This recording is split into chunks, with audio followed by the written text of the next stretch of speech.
Welcome to the Great Detectives of Old Time Radio. From Boise, Idaho, this is your host, Adam Graham. If you have a comment, send it to me, box13 at greatdetectives.net.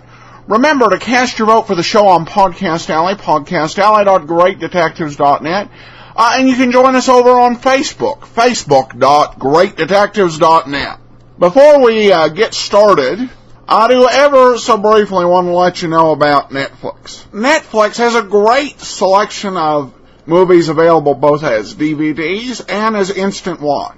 If you want to watch all mysteries, great selection with everything from Murder My Sweet to the latest episodes of Monk. Comedies, they have Abbott and Costello, Laurel and Hardy, Bob Hope, and a wide variety of others. With Netflix, you get to control your entertainment choices, so you can pick from a wide variety. Go to netflix.greatdetectives.net. But let's go ahead and we'll get into today's episode. I'll let George do it. The host of Casa Diablo.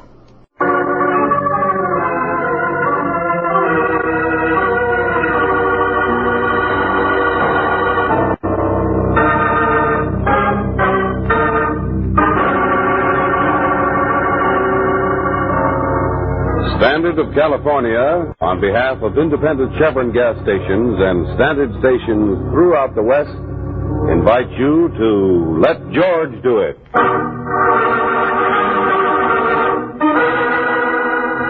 The host of Casa Diablo, another adventure of George Valentine. Personal notice, danger's my stock and trade. If you got a man-sized job in your hands and need confidential help, call on me, George Valentine. Write full details.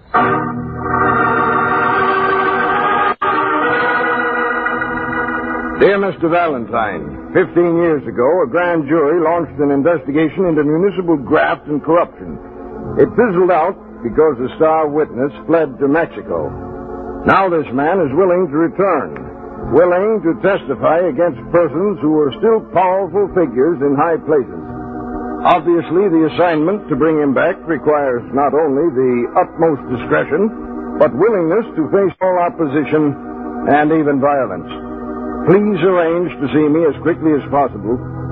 Yours truly, Felix Soper.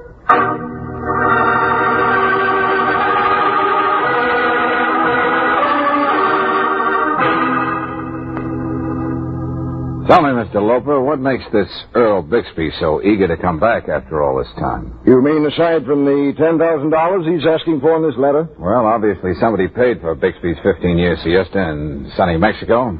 They're going to extend themselves more than a little to see that he doesn't get back here.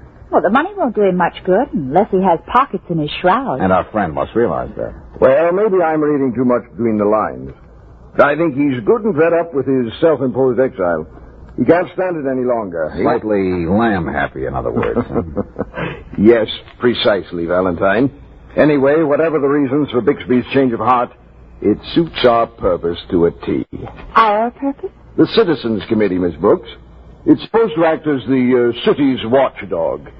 Well, it's been doing an awful lot of barking of late, but no biting where it can do the most good. The village of San Salvo, huh? No wonder nobody's ever found him. So isn't it somewhere near Mount Aldez? Right on the top of it. Bixby's got a big, sprawling place he calls Casa Diablo, just outside of San Sabo. I see. The important thing is to get him back here all in one piece, ready and willing to testify. How soon can you get started, Valentine? Well, as soon as Miss Brooks can pick up a Spanish dictionary. After all, a girl should learn how to say no to some of those Mexican perfume vendors. Just the perfume vendors, darling? The others I'll take care of. Muy pronto.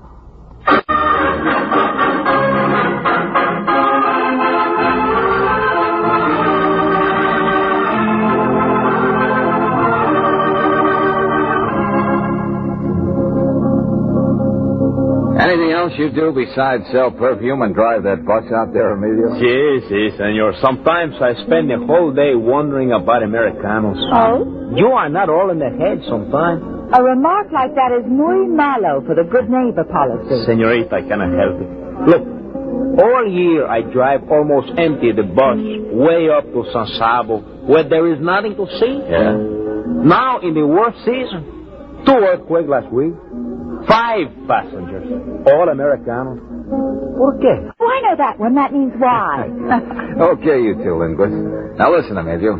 How long does your bus stop here at the inn? Senor Emilio's tour is renowned for comfort, for speed, and for politeness. We wait till all passengers complete their meal. Okay. I'll see if I can rustle up some cigarettes. Si, senor. Now, senorita, here is a bottle of Slavo classic. Too bad you had to bring her along, Valentine. Huh? What's that remark supposed to mean? Well, you see, it's like this. You and me are going to have to tangle, Valentine, before we leave San Sabo. Oh, we are? Sure.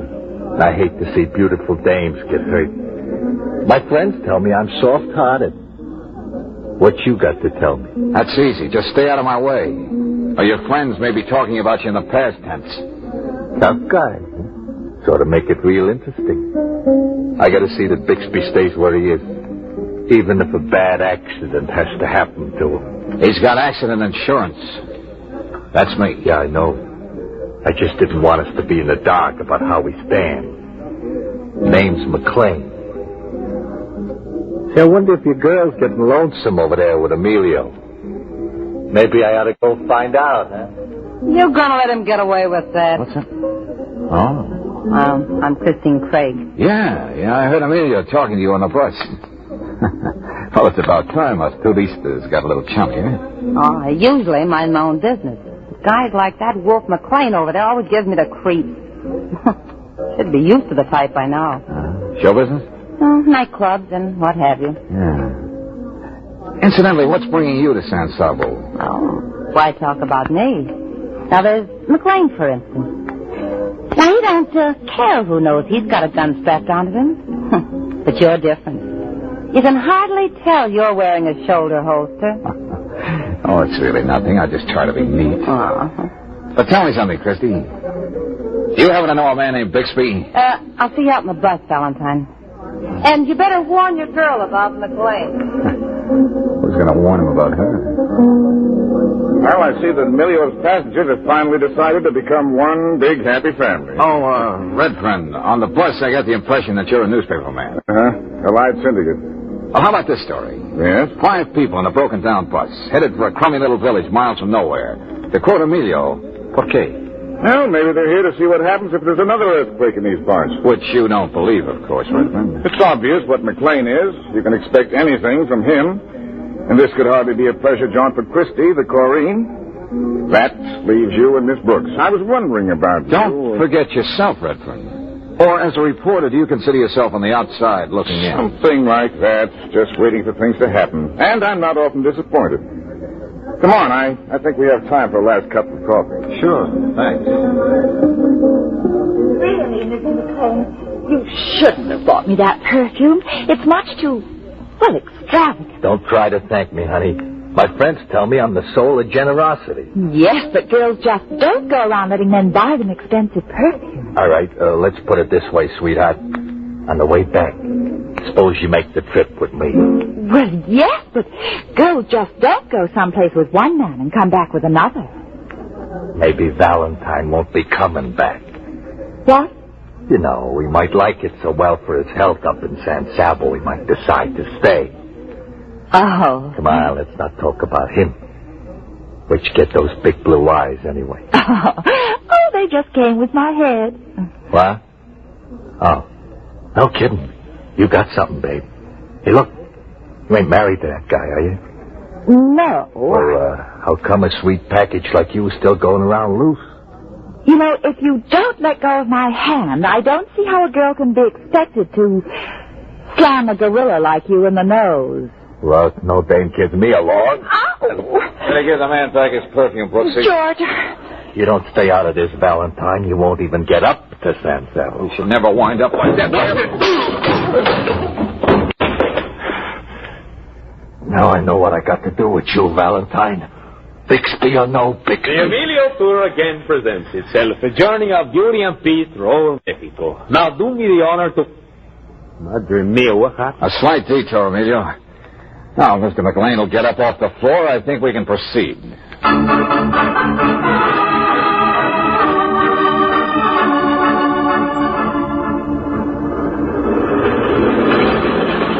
You sleeping, Brooksie? Who could sleep in this rattle trap? Now, please to observe that we approach the top of Mount Old Days. You will please to extinguish the light over your seat, Senor McLean. Shut up. Head of your driver. Now be reasonable, McLean. These roads are dangerous up here. The light makes it difficult for Emilio to drive. Yeah, you don't mind the dog, Redfern. That's why you made sure you sat down next to that blonde. I've had enough of you on this trip. One more word. Okay, sister, get back in your seat and slip down your lip. Hey, George, what kind of a game are we playing here? Game? Well, that's one way of putting it. We want Bixby back. McLean doesn't. What do Redfern and Christie want? I think we'll find that out when they go into action at the Casa Diablo. Senores, another earthquake. Hold tight. It's okay now. What are you doing, Emilio? We go back, Senorita. Too dangerous up here. We can't go back Oh, now. we gotta go on. Shut up. All of you. Leave this to me. But, Senor McLean, feel how the mountain is shaking, so we all go down over the side. Start up this bus, or you get a slug between your eyes. Please, Emilio, too, is always willing to please, Senor. Don't make me lose my temper. My friends tell me it's the one bad habit I got. Get going.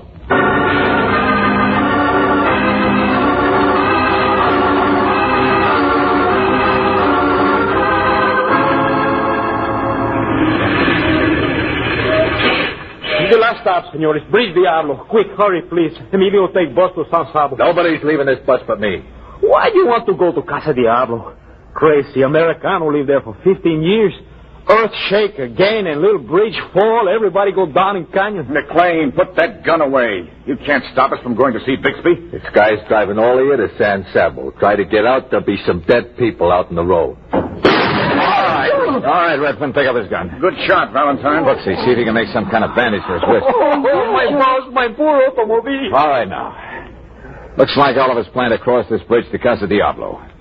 Now, maybe if we had a showdown, some of us would think better of the idea. You heard what Emilio said would happen to the bridge if there was another shake? Bixby ain't coming back to the States. And I'm here to see that he does get back. All right, that accounts for me and McLean. What about you, Christine? I want him back, too. When he ducked out on that investigation, he let my father take the rap for the ones who really had it coming to him. My old man's still in jail. That leaves just me, doesn't it? I remember a little about that investigation myself. In fact, that's why I'm here. As a reporter, I want to get the facts from Bixby firsthand. Okay. Now everybody knows where he stands. Open the door, Emilio.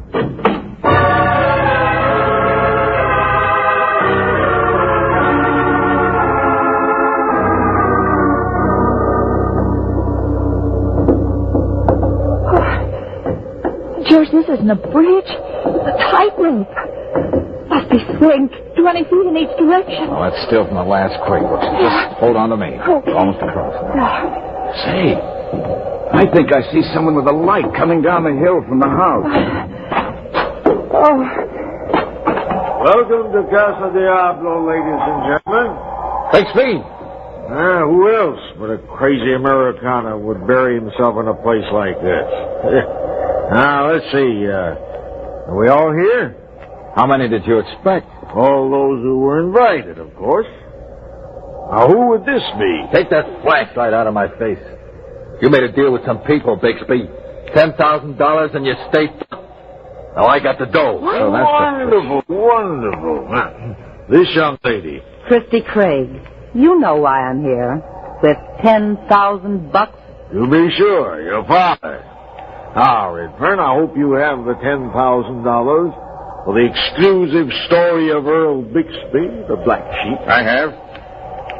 Somehow we seem to have unexpected guests. The young lady and I together, representing the Citizens Committee, with another $10,000. What are you trying to pull, Bixby? You can't sell out 4 different ways at the same time.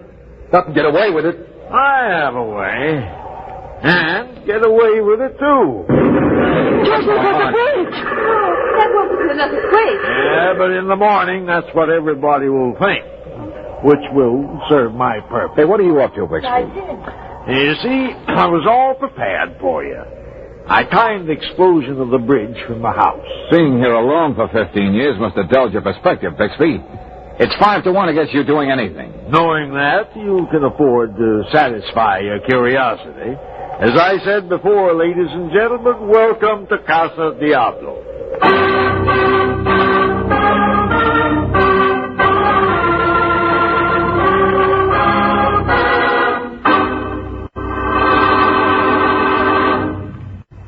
We'll return to tonight's adventure of George Valentine in just a moment.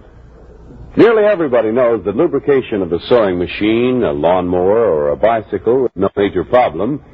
And evidently many thousands of motorists know that lubrication of today's automobile engines is solved best by compounded RPM motor oil. For RPM is first choice in the West, and for good reasons. First of all, RPM keeps your car's engine clean, prevents damaging carbon particles from ever touching those finely polished interior engine parts. A special compound in RPM literally surrounds carbon particles and other troublemakers during the oil service period and flushes them out when you have the crankcase drained.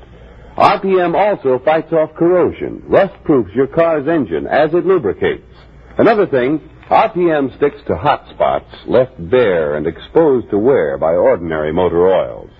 So for protection, for trust, switch to RPM motor oil, first choice in the West. Get RPM at standard stations and at independent Chevron gas stations where they say and mean, we take better care of your car.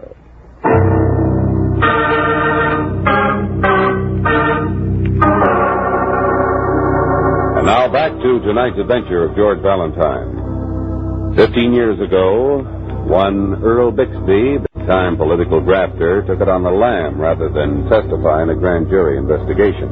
After these many years, he's willing to return and tell all for a price. You show up in his Mexican hideaway with the $10,000, but 3 other characters appear with the same amount, each with a different reason. Being like George Valentine, you call for a showdown, and fast. All right, Bixby, you know why I'm here. What are you going to do? Gonna have a drink? You can do that some other time. I've got the $10,000, see? Well, look at it. Now, please, Miss Craig, I'm quite aware that you have the money. You've taken 15 years out of my father's life. Now, you can't do anything about it right now. But you can come back and clear his name. And if you don't, I swear I'll kill you. Take it easy, Christine. Oh, Valentine, it's too bad you had to take a shot at our friend McLean, so Redfern has to bind his wounds now and put him to bed. We might have discussed all this in detail before morning. Now, I think I'll have that drink. Just be ready in the morning. I'm going to bed. You didn't by any chance arrange for the earthquakes, too, Bixby? Oh, that was merely a stroke of luck, and I took advantage of it. Just consider the location of Casa Diablo. Please, no geography lessons this time of night. Small and insecure suspension bridge connects this rocky perch with San Sabo. In the morning, when they see it's gone, I can hear the natives saying, Madre mia, the earthquake, crazy Americano, he all alone now. Amelia, the bus driver, knows you've had company. Does he know all of you didn't go down with the bridge? Oh, so that's it. And presto, $40,000 to invest in your wine cellar. George, I think our host is loco en la cabeza. You know, crazy in the head. I looked it up. Yeah, Bixby, I think we're going to tie you up until that conference in the morning. Oh, come now, Valentine. Such a groveling admission of weakness. After all, Redfern has McLean's gun, and I'm sure that you have one. Just the same, I think. Would you believe it, Valentine? What, Redfern? McLean, the tough guy who wouldn't hesitate to make cold meat out of anyone else, is afraid of the sight of blood. And that was just a scratch on his wrist. You don't say. Hey, Brooksie. Yes, George. Why don't you join Christy? Redfern and I have to decide what to do about Bixby. Okay. I just hope she can play gin rummy. Be darned if I'm going to sleep tonight. I don't know what you've got in mind, Valentine, but I've got something to clear up with this gentleman. Come on, Bixby. Pay attention.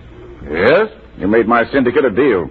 $10,000 for the exclusive story of what happened 15 years ago. All the names, conniving, the works. When do you begin talking? You're wasting your time, Redfern. Bixby merely loves to make deals.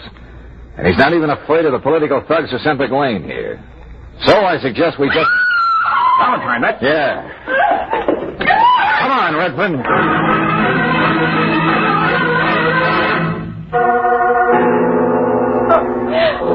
That's wonder, George. What? Valentine. Yeah, Christy, we're here. Oh, we've got to do something for her. I'll go out to that fountain in the patio and get some water. You stay right here, Miss Brooks. We don't know what's going on around here. I'll be right back. He was sick. Hey, tell me, Christy. Who was it? Did you see him? Oh. Knife. Oh, George. No, Angel, don't. Someone she couldn't even see.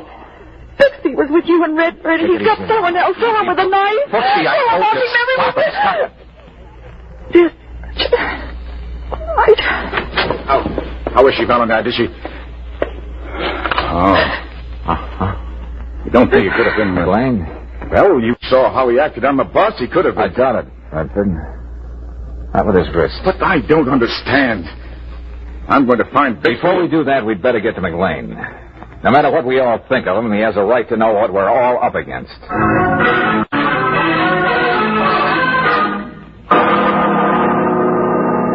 Same way, Valentine. McLean got it the same way. Yeah. I was right, George. Bixby's got someone stalking us through the house with a knife. Someone we can't see, but who can see us. And one of us is next. Unless we get hold of Bixby. If we can find him.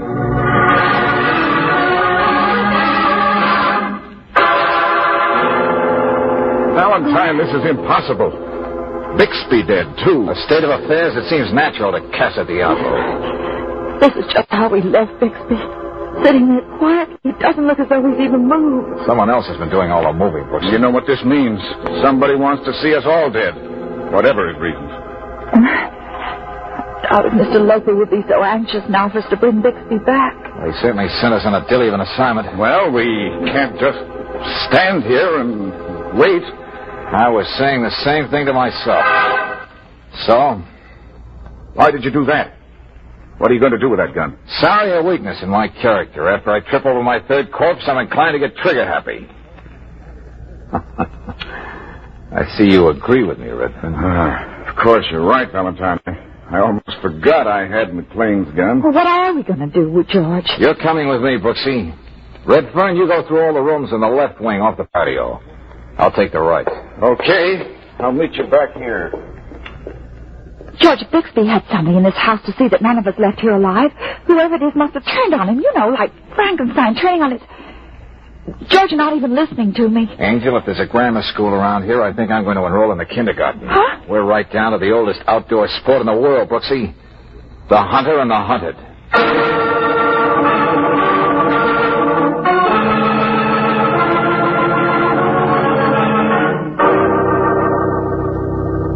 Valentine! Oh, Valentine! Come out on the balcony a minute. I found something. What can he mean, George? Now that age-old game begins. What is it, Redfern? You better tell Miss Brooks to stay over there. I'd hate to have her see this thing. It's horrible. You want to write comic books, Buster. Huh? What's that? You know you haven't found anything, Redfern. If I fell for that gag and came over there, you'd do what you would have done before if I hadn't taken a gun out. George! You killed all three of them, Redfern. McLean, when you took him to his room. On the way back, Christy. And when you insisted on getting the water for her, you polished off Bixby. When we reached this side of the bridge, Bixby had to ask everybody else who he was. Well, not you, Redfern. He knew you. You had some kind of a deal cooked up with him. All right, what was it, Redfern? Down, Brooksy. Oh, yeah. Thanks for the confession, Redfern. What is What's he going to do, now, listen George? carefully, Angel. Here, I'll take this Yeah, one. Stick close to the floor. Okay. Call down to that end. And when you get there, take one shot across the patio toward the sound of his voice. What for? Don't worry, you'll be hearing from him. Now get moving and stay down. Yeah, George. Hey, Redford. Why don't you come on over and get us? What's the hurry? Why should I fumble around in the dark? I'll get both of you when I can see what I'm doing. You don't stand a chance. I know every inch of this place. I'll always be one step ahead of you. Don't you have anything to say to that? You're just wasting bullets, Valentine. You can't see where I am. You know, I wish I were a reporter. What a yarn. Missing politician hires broken-down newspaper man to pose as master of Casa Diablo. As fortunes dwindle, Earl Bixby evolves ingenious scheme to continue a life of high revelry in Mexico City. Too bad it has to be a story that can never be told.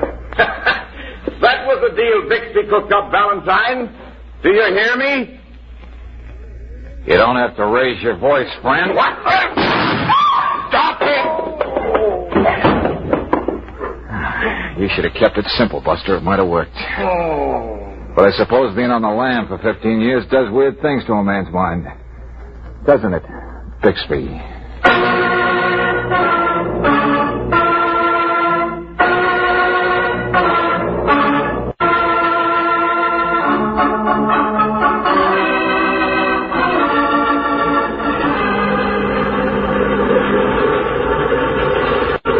And now you will please to do me the goodness to observe the moon as she sits herself on top of Mount Valdez. Muy romántico, muy simpático, muy... Emilio, you sound like a fugitive from Mexico's Tin Pan Alley. Mil gracias, señorita. Hey, the first chance we get, Brooksie, we'd better wire Loper and tell him that if the Citizens Committee wants any testimony from Bixby, they'll have to send somebody down here to the San Sabo jail. Well, what'll we say? Bixby unavoidably detained. Slight case of murder? Something to that effect. Yeah, but seriously, Don. It's hard to believe everything that's happened. Well, in a way, Bixby lived up to his end of the bargain. For $15,000, he agreed to live out his life modestly and obscurely somewhere in Mexico. He did. Even if he had to hire that poor dope to take his place. I think he actually expected to get away with it. Mass slaughter. Well, to his mind, it seemed simple enough. After he explained to the simple natives of San Sabo that his visitors went down into the chasm with a bridge, well, he just passed himself off as the crazy Americano whom they hardly ever saw. Yeah. Emilio? Si, señorita. Well, shouldn't we turn this light off? You know, to make it easier for you driving at night, remember? Oh, no, señorita. I can see quite well. Emilio's tour considers only the comfort of its passengers. Yeah, well, we're much more comfortable in the dark. But it was not necessary to do that, señorita. I insist Emilio, how do you say shut up in Spanish? Por favor. You, of all people, should understand, remember? Muy romántico, muy simpático.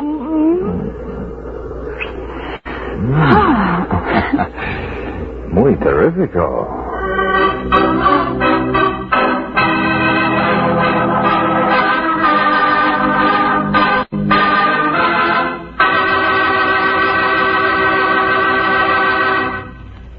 In springtime, a young man's fancy turns to, well, you finished the familiar quotation. And if our young man who's going steady is a sensible fellow, he wants to keep his car going steady, too.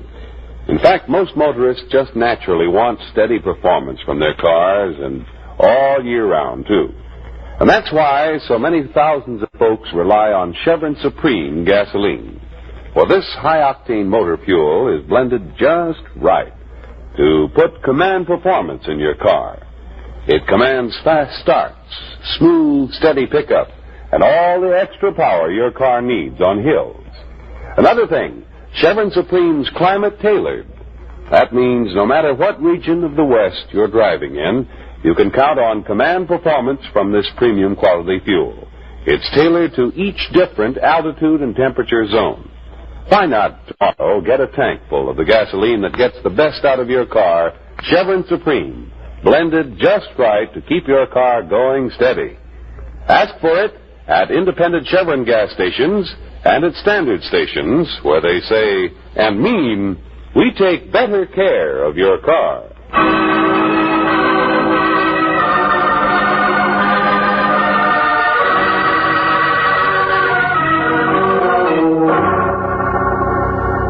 Next week, when you join us for another adventure of George Valentine, we'll come across George and Brooksie in a small, shabby office, and we'll hear Brooksie saying, George, what are you going to do? Open the door of this closet. But you know it's empty. The professor's body disappeared. Just a hunch, Brooksie. Now, let's have a look. I seem to have lived through this once before today. Yeah. We've got the professor back with us, Angel.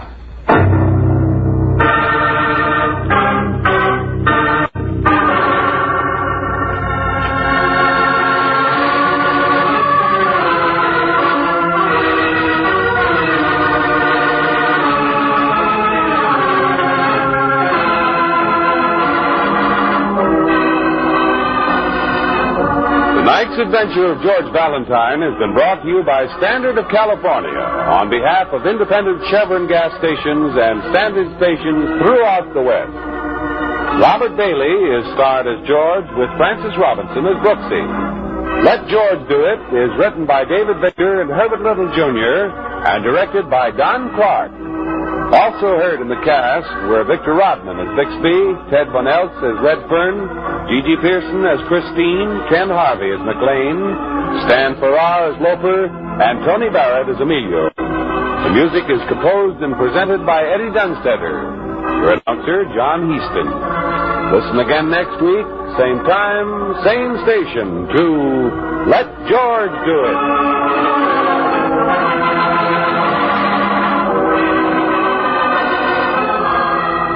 This is the Mutual Don Lee Broadcasting System.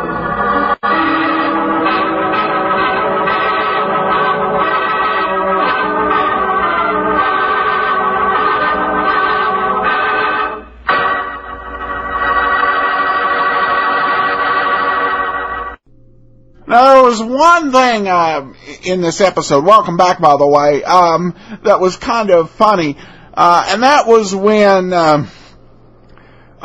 George was saying that Brooksie had to learn Spanish to know how to say no to the perfume salesman.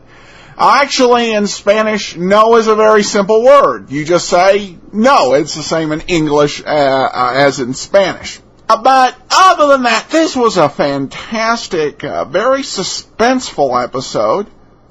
Probably the episode that Brooksie has gotten the most scared in, and even though she actually fires a shot here, but fantastic episode. Though I think the writers may have gotten a little confused when they were doing the credits, because I was confused as to the name of some of the actors because the newspaper man became the crony from the escape crony at the end. But regardless, great show. All right, well, we have one comment. This one comes off a Podcast Alley from Tire Lizard. Most of the shows played are great. I'm currently getting caught up on Let George Do It, my current favorite. Listening to the old-time radio shows, I don't have anyone to generally talk about with them, so with Adam's hosting, it's almost as good as having a buddy to talk it over with. Well, thank you so much, and that's definitely true. With most old-time radio shows, you can talk to 100, 150 folks.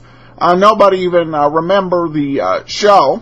In some cases, like Philip Marlowe or Sam Spade, they may have heard of the character, but they have no idea what the show is about. So it's definitely one of the sense of community, and that's also why we set up part of the reason we set up the Facebook page as well.